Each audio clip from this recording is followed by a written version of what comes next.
from Detroit, Michigan, USA.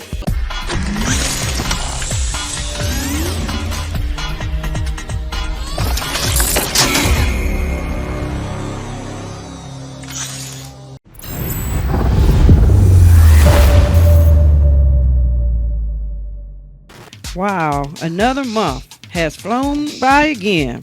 I can't believe we're moving into fall already. But we want to keep it hot in the house. And in my house with DJ Reggie Reg, he'll be bringing his turntables real soon in tonight's show. First up, we have a Skype interview with Thomas Detune from Belgium. So I met you in Detroit during Tech Fest here at Motor City Wine. Was that your first time being in Detroit? Was my first time. Okay, so how was that experience for you? That experience was probably one of the best adventures I've had so far. Okay. Because, Detroit is like my number one musical influence. Mm-hmm. And having to meet a lot of guys from Detroit, a lot of recording artists, was really cool to meet like half of the guys in my record collection. So oh, yeah. It was really to actually meet in person in an environment that's not a club, that you're actually able to talk to someone and to explain why you're there and how you got there. It was quite amazing. I got you. Okay, so let's talk about, okay, first of all, you look pretty young to be understanding this music here. So how youthful are you really? Or are you one of those guys that don't tell your age? I'm 24 right now. Okay, cool. I'm 25 in February, so okay. I'm one of the younger guys. Right, yes you are. So how'd you get started in this such grown-up music? Well, for me, everything started out with hip-hop. I started listening as a young dude to hip-hop music. Wu-Tang Clan, Grandmaster Flash, Public Enemy, and that's basically also my first connection to Detroit. Obviously, when you listen to hip-hop, there's no denying Jay Dilla, so if you talk about hip-hop, you gotta talk about Jay Dilla, and that's one of Detroit's greatest, I guess, when you talk about music in general. Right. And from there on, I moved on to a lot of different genres. My dad has like this huge record collection tucked away in the basement, and as a young kid, I loved going through all the records and checking out different stuff and different styles. And that's how I evolved into a more electronic music style. And naturally, I already had that digging mentality, so I started digging into electronic music as well. Mm-hmm. And digging through the history of electronic music, I came to the foundation of techno, which originated in Detroit, and the rest is history. Wow. You got that right. So how did you make the connection to Detroit? What's your link? What is your link here that got you to Detroit? Who is your link? Well, my link is first of all Klaus Bachor from Germany. Okay. I've met him thanks to a friend here in Belgium who was also really into the whole Detroit techno thing, and he got booked by Klaus, and that's how I got introduced to him. And basically Klaus said, I'm going to Detroit as well, you want to meet up there? So we did, and we got along quite well.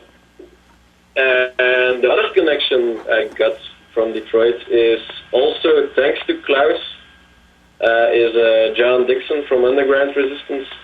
Okay. He's the keyboard player and the band leader of Timeline. Mm-hmm. And Klaus was one of the ones who booked him in Germany. And being a huge Underground Resistance supporter and fan of their music, me and my friends traveled to Germany to Klaus's party, and that's the first time I met John. So I thought it was a good idea to let him know I was coming to Detroit, and he was kind enough to invite me to his place and show me around the city and tell me the different stories that they needed to be heard. Also, it took me down to Submerge. Yeah. So that's quite fun that's something I noticed the first day I actually set foot in Detroit. Your openness and kindness to everybody, basically. If you come with the right mentality, you feel like home the first day you set foot off the plane. So that was a really nice experience. That's good. Yeah, we try. We do good no matter what the media has to say about us. We are lovely people. That's also very important. Like, a lot of people before I left was like, man, what are you gonna do in Detroit? There's nothing there. It's all bankrupt. And I was like, man, I'm just gonna see for myself, because the media has a tendency to distort a lot of things. Mm-hmm. So I like to check it out for myself and then make up my mind. And you were pleasantly surprised when you got here, weren't you? To say the least. I'm sure. So you and I, we've been talking on, on Facebook back and forth, and oh my God, the Belgium to Detroit mix. Let me just tell you, from the moment I put it on to the moment I go to the last, I have to play it again, and I'm so happy that you gave me the track list, because it's like, I knew I was hearing Los Hermanos, I was hearing You Are, I was hearing DJ Bone, and I'm hearing all of this Detroit. I was like, oh my God, this kid, and I know you're not a kid, you're above 21, but you look all of like 18 or 19, you know that. And I'm like, oh my God, this kid has an old soul to put such a masterful mixture of music. So when you put that together, was that something you came up, how'd you come up with that? The blends and what you picked to put in there. Well, to touch on that subject, we've got to talk about the one you also announced, is DJ Bone. DJ Bone was kind of the one who triggered it all. A couple of years back, like 6 years back, I was thinking of learning how to mix and still doubting on, should I play vinyl, should I play CDs, what style should I play? And at that moment, Bone played a gig in Belgium. And it was the first time I went to check out Bone, and when I saw his set, I just saw all the energy and the technical skill with turntables you see in hip-hop, like he was doing a lot of scratches and fader switches. So that was like a eureka moment for me. It was like, man, this is the thing I grew up combined with the future, with this futuristic music. Like, it's much faster, it has no lyrics, and still he rocks it with so much soul and so much intensity. That was right there on the spot. My mind was made up with, what is this music? I need to know this. And that's when I started digging again, and that's when I came across Los Hermanos, came across all the different cats that make such damn good music. You got it. Wow. Yeah, that mix is very, very hot. Like I said, from the beginning to the end. So now you were doing some research, learning the history and learning the culture, and through your discovery, you discovered that Detroit definitely has a Belgium connection. So what did you discover as you were digging for history? Well, to start at the beginning, I wasn't even born then, but at the end of the 80s, there was like a really big new beat movement in Belgium. Actually, we kind of created the whole new beat sound and developed it further, and that was the point that a lot of Belgium artists and DJs went overseas to buy all their records. Like a lot of guys went to the States and bought like 500-600 records at one time just to bring them back to Belgium and to resell them or something like that.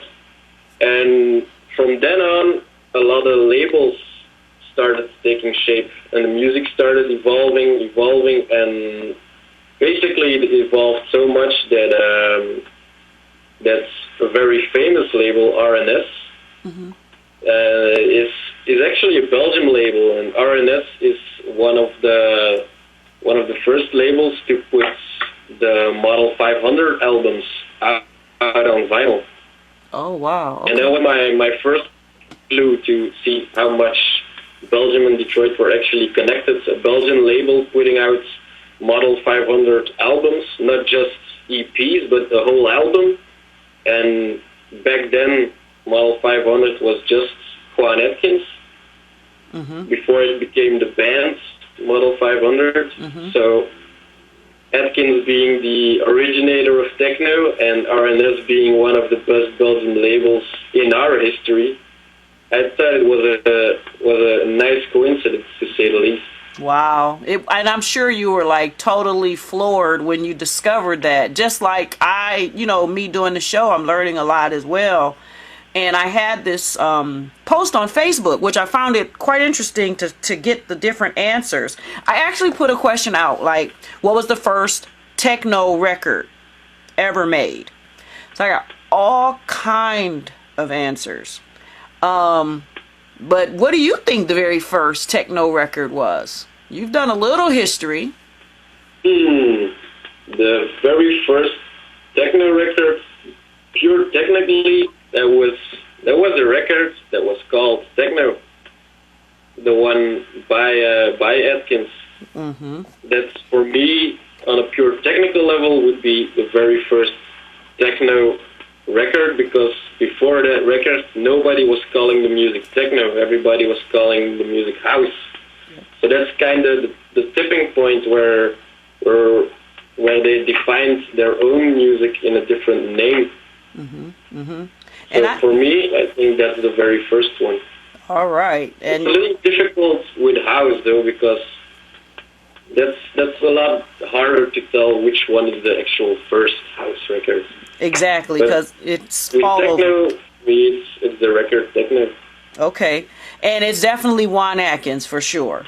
Yeah. So now the other question that I wanted to let's touch base a little bit, because you're on Facebook, I'm on Facebook. So there's a lot of talk about, the new DJs or old DJs with new styles, and the reputation of the DJ is beginning to be at some kind of jeopardy, I guess you want to say.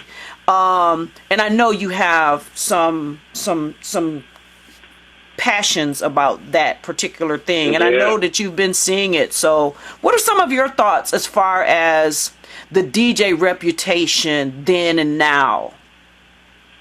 Well, the whole reputation also depends a lot on the tools you use and the things you use to play actual DJ set, and that's something that changed a whole lot in the last 5 years.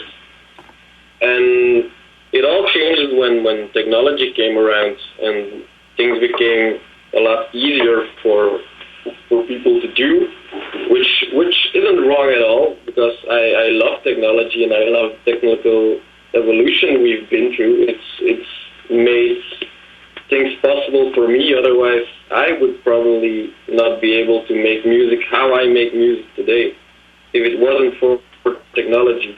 With that being said, I also think that technology made a lot of guys lazy, because now you can just... Technology companies try to sell you the future. They try to sell you the future of DJing, the future of production, the future of mastering or mixing. But what people doesn't seem to understand is that it's not the gear that's the future, it's the one who's operating the gear that has a future in his hands. So basically, what I try to tell people my own age and even the younger generation that's coming up after me is focus that much on the gear you're using, but what you are doing with that gear. You don't have to buy this product because the company marketed a certain way, saying this is the very best new sync, mix, tool, whatever you want to call it. Is not to believe that point and just decide for yourself what you want to use to make your own sounds. Nowadays, I have the feeling that everybody is trying to sound like someone else instead of sounding like themselves. And I think that's the main factor where a lot of kids get lost nowadays. Mm-hmm. They just buy one whole package, and then they think, all right, now I'm a DJ, now I can do what everybody else does. But if you're doing the same thing with technology people have been doing by ear for so long, what are you bringing to the table? Mm-hmm. You're not evolving anything, you're not experimenting with anything, you're just doing the same old thing people did without technology and not taking it further. So technology is great as long as you put some work in. Elevate the music further. You have all these different tools now. I say use them. Don't use them to do the same exact thing people have been doing before you. No, take it to a new level. Try to do something new. Try to do something different.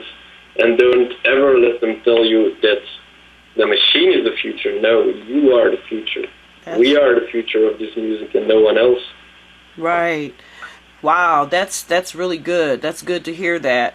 Now, in that Belgium mix, there's a vocal cord. I heard Mike Banks in there, but I also heard the part where you said something in there that says the underground. Something about the underground where the voice came out, and I meant to write it down, but I didn't. But you know what I'm talking about. And so what the importance of the underground? What is so important about the underground to you?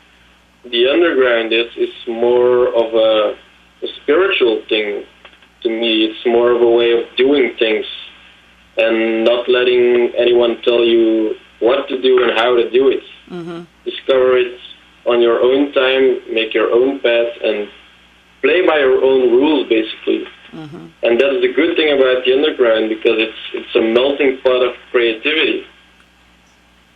Nobody tells you this will be the next hype. No, it's the commercial side of things that goes into the underground, picks something up, expands it, waters it down until the point that they can sell it, and then they try to pin it off as underground. But that's not underground. Somebody who is, in my eyes, somebody who claims to be underground has already lost it.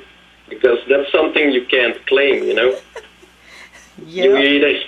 You're either doing it or you're not doing it. But you can't say you're doing it, because then you're already lying to yourself, you know?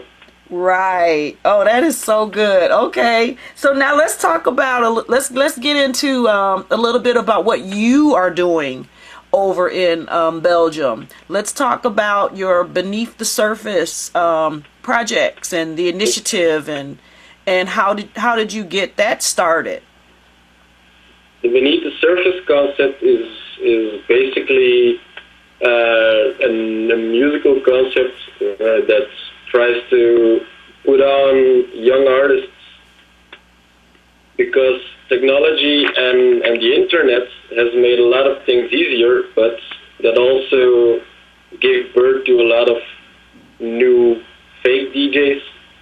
And can you say that again? Fake DJs? So basically, genres, different music styles seem to pop out of nowhere, and different people employ marketeers and agents for stuff that isn't actually that important. It should be all about the music and nothing else, in my opinion. Mm-hmm. And that's the basic idea of Beneath the Surface. We try to put the unknown on a stage rather than the known. In Belgium, it's a very, very small country, which means there are a lot of DJs for one city, makes it very hard for an unknown DJ to get on a stage and perform. Mm-hmm. Nowadays, every DJ gets on for like 1 hour to do their thing, but in my opinion, in a set of 1 hour, you can't show yourself. You're just warmed up after an hour, basically. So what we try to do with Beneath the Surface is organize events with unknown artists who have really just through the music and not play the latest hits, but tell you a story when they play. And that's why we thought it was important to launch a concept like this in Belgium, because a lot of things don't make it to a stage, and there are a lot of guys here in Belgium who are actually really skilled, but nobody knows them. So we decided it's our duty to preserve this music, and we try to preserve it as well as possible by booking unknown, skillful DJs and producers to do their thing and to give them the freedom to do whatever they want to do. Mm-hmm. We focus on techno in its purest form, basically. Mm-hmm. So we don't really go into all the different subgenres like tech house or minimal or shit like that. We just take techno in its whole, and we bring different sides of techno every time. For instance, the next edition in September will be a Ghetto Tech edition, which we focus on the whole Ghetto Tech thing of techno. The month after that, we are actually organizing a tribute night to Detroit. We've invited the guys of Detroit Techno Militia over to come and play, together with some of Belgium's Detroit-inspired artists. So that will be a blast as well. Oh, yeah. And basically, that's what we try to do with Beneath the Surface. Okay. To preserve something that's slowly getting lost. Well, you know what? It's very, I really commend you, because you are a young man. And how long have you been DJing now? I've been DJing for 6 or 7 years now. Okay. So, you're still young at it, and you're young at it, but you're kind of new to a sense to the techno, arena of making music and mixing music. And it's really, it's very commendable that, you are picking up that baton and you're moving it forward and keeping it, as you said, in its purest form. And that's very rare in your generation, to keep it in its purest form. So I commend you for that. Detroit commends you for that. And, that's why when you came here, it was all love. You were at the House Gallery at party at Motor City Wine, and we just had a good time, and that's what it's all about. That's what it's all about. And music is very universal. And that's why, we're using tech. Now, see, this is what you call using technology to its advantage, right? We're Skyping. Yeah. You need to use it. Make sure the machine doesn't start using you. Yeah, there you go. Use it. Don't let it use you. I love that. So on that note, that's how we're going to close this interview out. I appreciate you for taking time out of your schedule today. Thanks for having me on the show. You are In My House, hosted by T. Carlito, where the true stories are told and great music is played.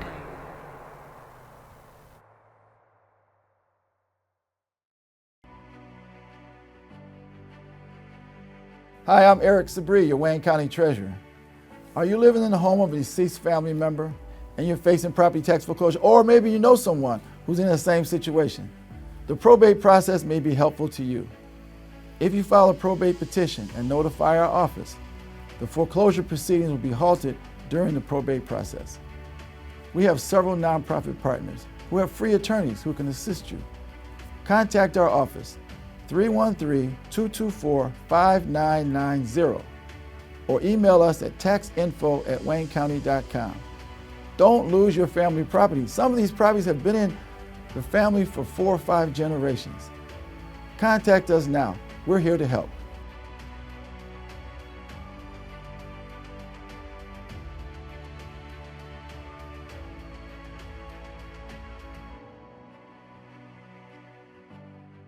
In My House Radio, online 24/7. Featuring only the best techno and house music. And be sure to tune in for Sunday Inspiration, every Sunday from 6 a.m. to 6 p.m. Eastern Standard Time.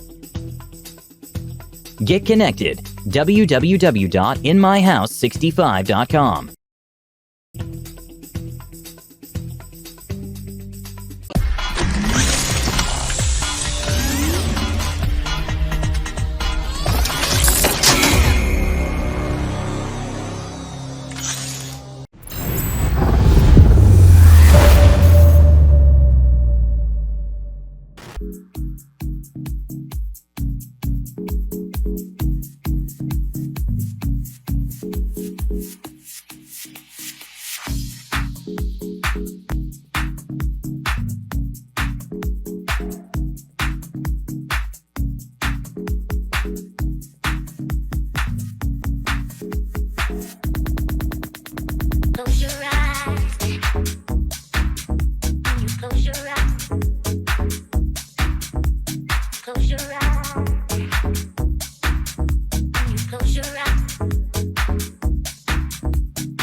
You are in my house with DJ Reggie Reg, TM.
are In My House, hosted by T. Carlito, where the true stories are told and great music is played.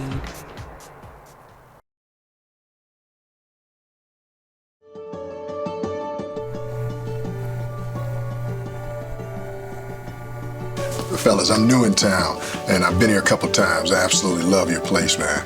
But I've got to ask you, if you can, I've heard that you're going to be shutting this place down. I'm not proud of it, brother, but we're behind our property taxes, and the county is all over us, man. I'm even afraid to even give them a call. Well, we can't let it go, brother. I mean, we can't give up. There's got to be a GoFundMe campaign that we can run, even past the plate. Is there a forgiveness program or something that's out there? Well, unfortunately, that's only for the big guys. No, actually, Wayne County has payment plans for everyone. Are you for real? Yes, it's a well-designed program. We want to help you save your business. That's what I'm talking about. I'm Wayne County Treasurer Eric Sabri. If you have delinquent taxes on your home or business, contact our office, 313-224-5990, or visit our website, treasurer.waynecounty.com. We're here to help. Got it. In My House Radio, online 24/7. Featuring only the best techno and house music. And be sure to tune in for Sunday Inspiration. Every Sunday from 6 a.m. to 6 p.m. Eastern Standard Time. Get connected. www.inmyhouse65.com.